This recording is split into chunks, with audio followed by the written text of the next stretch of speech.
Choosing the best real estate brokerage to work for can be very challenging. In Ontario, given that it's home to some of the most competitive real estate markets in the whole world, there's lots of options to choose from. So whether you're a new agent or you're just an experienced agent looking to keep up with a changing environment, here are the top 5 key factors to look for in a brokerage. First, let's make sure you know what a real estate brokerage actually is. A real estate brokerage is a company licensed to protect the consumer's best interest in a real estate transaction. Basically, salespeople are just the representatives of the brokerage. The brokers are the people that are actually authorized to handle the real estate transaction, and you need one to get registered. So let's get started with the factors. Factor 1, desk fees. Fees are a fact of life in real estate. Real estate brokerages charge agent desk fees for services such as marketing or technology services. Usually, desk fees give you access to things such as a web publishing platform, a CRM, which is a customer relationship manager, and other marketing services. The fees for being a real estate agent add up very quickly. You have to pay OREA, CREA, your local real estate board fees, insurance fees, and desk fees. All of that just to maintain your license. So it's in your best interest to look back at the end of the month and try to make sure that you keep as much money in your pocket as possible. Desk fees can range from under $65 to over $800 depending on the brokerage and what services are offered. Should you go for a low desk fee or a high desk fee? It depends on your goals and what services you need. A brokerage charging upwards of $800 are probably going to give you your own leads. These brokerages charge a very high fee because they pay a lot in institutional advertising to attract buyers and sellers. When you're paying a high desk fee, you're paying into that institutional advertising. So as a result, they will give you leads. Factor 2, commission split. Most real estate brokerages offer agents different commission splits. A commission split is usually described as an 80-20 or a 90-10.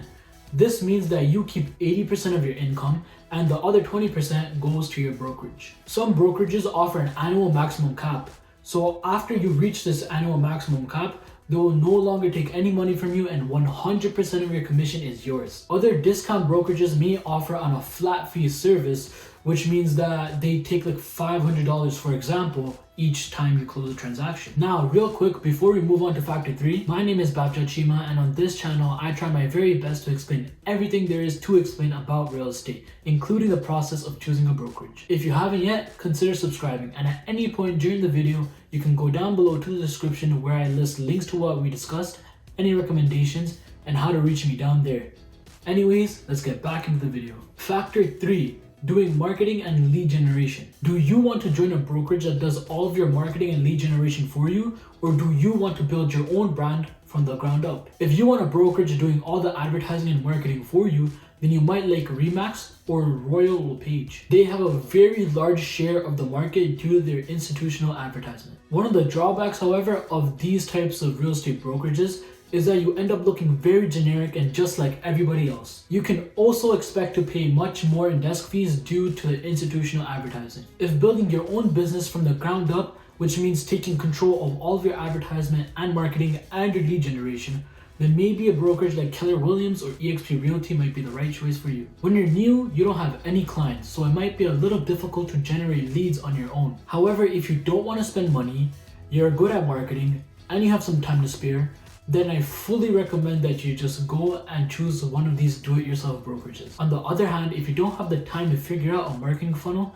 then you might as well just go with the brokerages that you have to pay a higher desk fee for, but they give you more leads. Factor 4. Technology provided by the brokerage. Technology is a driving change in the real estate industry and every industry in the world. Some brokerages are trying to use technology to differentiate from the competition. And since technology changes so fast, you want a brokerage with a robust and up-to-date technology package. Many agents don't even end up liking the services that come with their brokerages, so they end up wasting more money on CRMs and marketing funnels. The option is pretty great to customize your own system and marketing funnels, but the thing is they can get really expensive at $65 plus a month. The key components of technology offered by a normal brokerage are a CRM, which is a central database to track all of your contracts and your contacts, and to use those people for marketing. Then there's your marketing and communication.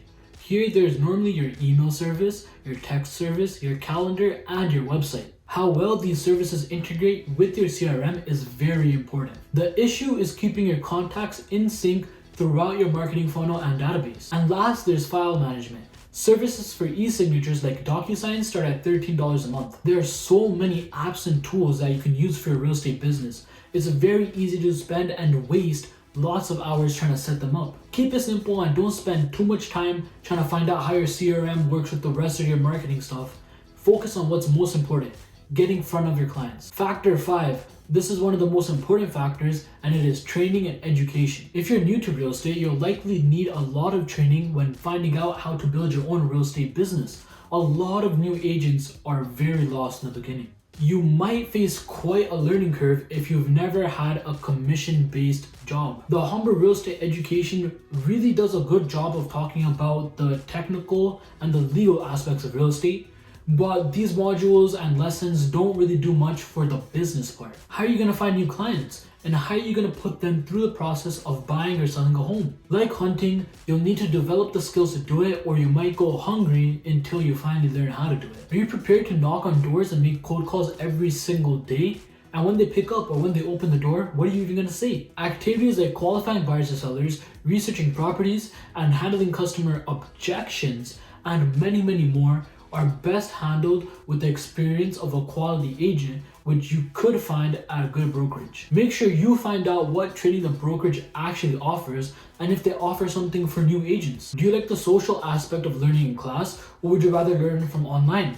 These are some things to consider when choosing a brokerage. Each brokerage will have different requirements when it comes to new agents. Some brokerages might require you to come to every single training session, like mandatory training sessions, and some might just say you can do whatever training session you want to do. Brokerages that require new agents to complete mandatory training sessions right at the start might be a little hard for people that have another part-time or maybe even full-time job. If you plan to slowly transition into real estate from another job, then maybe choosing a brokerage that offers online training will be the best for you. Now that was the 5 factors, but since I'm nice and I love providing value, I'm gonna add 2 mini factors. Mini factor 1, location of the brokerage. How far do you want to travel every time you gotta swing by the office? Most agents spend a lot of time working from home, but if you're someone who wants to be in the office working, then location will play a big part in your decision. If you plan on being all over the city, then choosing a brokerage that has many offices might be better for you. Now the last factor, mini factor 2, the company culture at the brokerage. Everyone wants a friendly and open place to work,